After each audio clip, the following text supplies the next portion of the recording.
It is time for the new Pac-12 and the Mountain West Conference to get real. And start getting real. The real world! Baby, yeah! No, not what's-her-face throwing a fork at Steven real. He's like, you're stupid. And I the fork and I threw it at him and hit him in the arm. But really real. This two separate conferences thing, it's done. But it's been done for a while now. It was probably done from the moment it was first announced. Talk still continues about who each conference is going to add, with the usual and most disappointing suspects mentioned.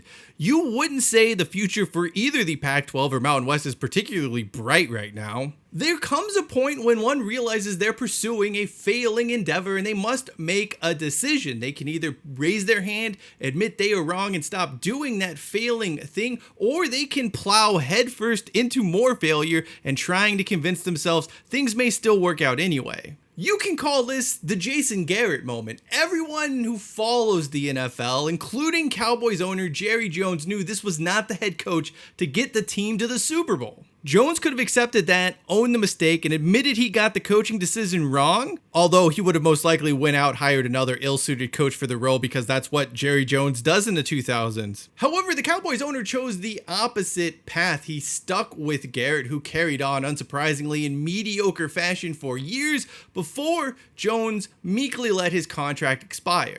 The Pac-12 and the Mountain West are staring headfirst into their own Jason Garrett moment and making the same damn mistake. They carry on with separate expansion plans that reek of desperation and have done nothing but make each one noticeably weaker. They are far closer to Conference USA than P4 status, or even being a competitor to the American in the Group of Five. Any hope of reviving a major Western-focused football conference is dead on arrival with these two sad sack excuses for conferences. Look, I love the Pac-12. I love the Mountain West. I loved the old WAC. And who do I hate? Boise State. That's what makes this so hard to accept. You can see the failure coming from a mile away. The fact is, neither conference can seemingly find members to join them, nor does either conference seem to have any sort of plan for long-term success in place. It is time for everyone involved in this situation to sit down at the table and have a frank and open discussion about what path are we choosing here, people. Are you seriously going to proceed with two conferences featuring a hodgepodge of different schools covering what essentially amounts to the same area? I mean, look, given the history of the WAC and the Mountain West over the years, I suppose that would sort of be on brand for college athletics here in the West. Maybe it's time to stop competing with one another and start collaborating. We have seen West Coast focused athletic conferences at the Division I level come and go over the years. It is time for someone to finally learn something from this history of failure. I've said it before on this channel, and I'll say it again. When schools and conferences out west try to gatekeep and only focus on themselves, they find themselves in trouble down the road. Whether it's the petty squabbles between Cal, Stanford, UCLA, and USC, or certain Mountain West programs thinking they are better than others, the situation always ends up worse off because no one wants to look at the big picture. They're only looking at this when the entire college football landscape is all out here. What really grates me as it relates to the two conferences'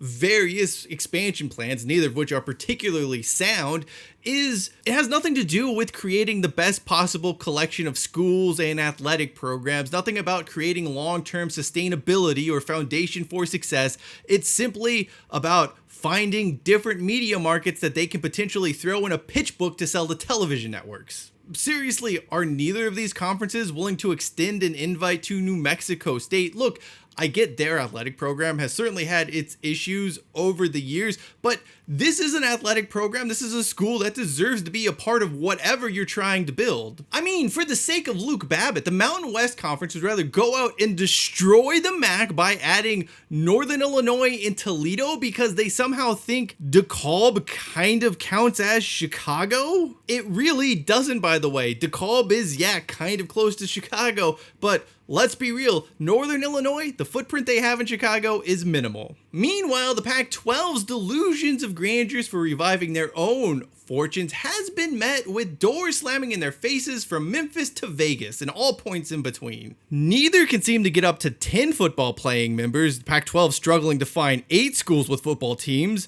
You can't help but look at both and think these two would be better off joining forces. In fact, it's the only solution currently available that makes even a lick of sense.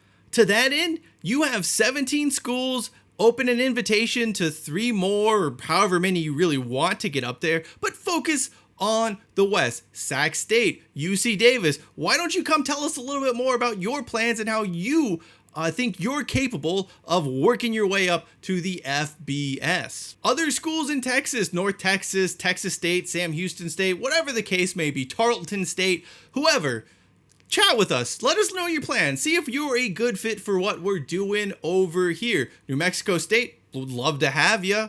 Any Big Sky schools, preferably the Montanas, hey, Dakotas, you're interested as well. Again, come with us. Let's see if we can find a solution that makes everything work. In worst case scenario, you just reach out to the old friend of the WAC, Louisiana Tech, and you see if they want to come join the fold. But let's be frank here, there are going to be a lot more schools willing to join with this version of whatever you want to call it, Pac-12, Mountain West, Pac Mountain, I don't even care what the name is, but there are going to be a lot more schools interested in joining forces with this collection of 17 than your collection of 9 and 8 or whatever it is right now. There is nothing appealing in the slightest about what either of these two Western college athletic conferences at the FBS level offer potential new members. In fact, both are going to struggle mightily to get the same level of TV payouts that the current Mountain West receives. They have kneecapped themselves in terms of recruiting new members to join their ranks. They're going to have to undercut one another as far as securing TV deals and media rights deals. Both the Pac-12 and Mountain West are now fighting for the same pool of television money. This is going to end extremely poorly if these two continue trying to forge their own path. On the other hand, bringing it in, joining forces, now that creates a valuable proposition, and that is a scenario where everyone likely thrives. To understand that though, let's look at what you would be getting, hypothetically speaking, should the Pac-12 and Mountain West come to their senses. Let's start with basketball, both men's and women's. Forget about it. This would be great. This would be such an outstanding collection of basketball schools. We're talking better than P4 conferences in some years. The Mountain West has been an undervalued basketball property for years. Case in point, the Mountain West had more NCAA tournament teams in 2024 than the AC freaking C. Now we're adding Gonzaga, Grand Canyon, as well as Wazoo and Oregon State, who have good years now and then. When I sit down and think about it, I'm probably more excited for the basketball component of this combined conference than I am for football. Now, that isn't to say football is a losing proposition, far from it. It'll be exciting, fun to watch. There's a lot of potential to build something strong. Is it Power 4 status? No, and let's not kid ourselves about it. But is it better than having these two sad, weakened conferences drift around aimlessly around the college football landscape? I think the answer to that is... Give me a hell yeah! There are also some positive impacts as it relates to Olympic sports that should be considered here.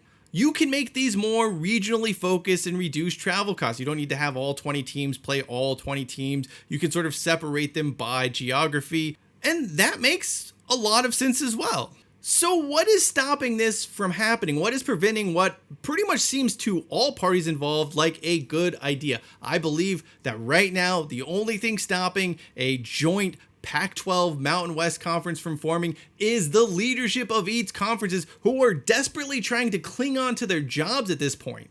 If the Pac-12 and Mountain West were to merge, one commissioner is not going to be in a job anymore. A bunch of other overlapping positions would be redundant. That of course sucks. There's no two ways around that. But of course these employees would be handed very generous severance packages. More importantly though, it also goes to what the role of these conference employees is. Their jobs are to do what is best for the conferences and member schools. They were not hired to look out for themselves or to protect their own jobs. That is not the role of a conference commissioner or any of their staff. They need to be focused on how to make the conference successful and how to put the member schools in positions to succeed. I think it's fairly safe to say the leadership of the Pac-12 and Mountain West conferences are not doing that right now. The decisions being made right now are not to benefit the schools or benefit the student athletes or to benefit fans and alumni. They are to benefit one group only, and that is the group working in each conference's office.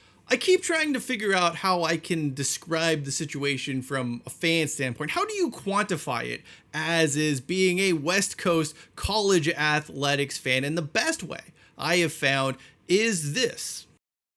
How much would you pay for a streaming service that offers all of the games, all of the sports for the Pac-12 conference or the Mountain West conference as is today? Personally, I wouldn't give you a dime for it. There just isn't enough meat on that bone. Alternatively, how much would you pay for a streaming service covering the combined Mountain West Pac-12 with all the games, all the schools, all of that stuff? Me? I'd give you like $7.99 a month or $60 annually, however you want to do it. I would hand over my money to see that product, but it's not happening with the two separate conferences. There just isn't enough there to justify spending a dime. Make no mistake here, I am literally the target audience for the Pac-12 and the Mountain West. I am their ideal consumer. Heck, in the past few years alone, I've been to games in Corvallis, San Jose, Reno, Fresno, Laramie, and Vegas. I saw both LA schools, UW, Cal, Stanford, and Utah when they were all in the Pac-12. Not to mention my own close personal ties to the Palouse, where I attended classes at Washington State as I was getting my philosophy degree at the University of Idaho. I could not be more in tune or connected to both of these conferences, and watching them pursue separate crappy existences, it kind of sucks. In fact, all it's doing with this insistence on pursuing divergent paths is depress my interest in Western college athletics even further. This feels like the final nail in the coffin. The worst part is that it doesn't have to be this way. There is a solution out there, a workable solution for all parties involved that would make sure Western college athletics doesn't go the way of the dodo. Or at least the way of Conference USA, where you're playing random football games on weekday nights that no one even realizes are taking place. As I said, this solution is clear as day, but it assumes that conference leadership from both the Pac-12 and the Mountain West get their head out of their asses. Of course, this is college athletics we're talking about, where the best solution goes ignored, so tennis teams can fly thousands of miles to play in front of no one for reasons unknown to anyone. Heads out west will probably stay firmly in asses, at least though when those television contracts come in for the Mountain West and the Pac-12 and they are way under projections, we'll know what went wrong. The commissioners of each conference chose mediocrity and the sad reality that comes with it. Thank you for watching this video. If you would like to learn more about what is probably the most pointless rivalry trophy in college football, video upper right hand corner of your screen, and to hear the story of how Notre Dame pretty much screwed Louisiana Tech out of a bowl invite in the 1990s, video lower right hand corner. Until next time, I am Cheyenne Hollis. This is The Touchback, and as always, hashtag take it out to the 25. The fork hits right here. You don't even call me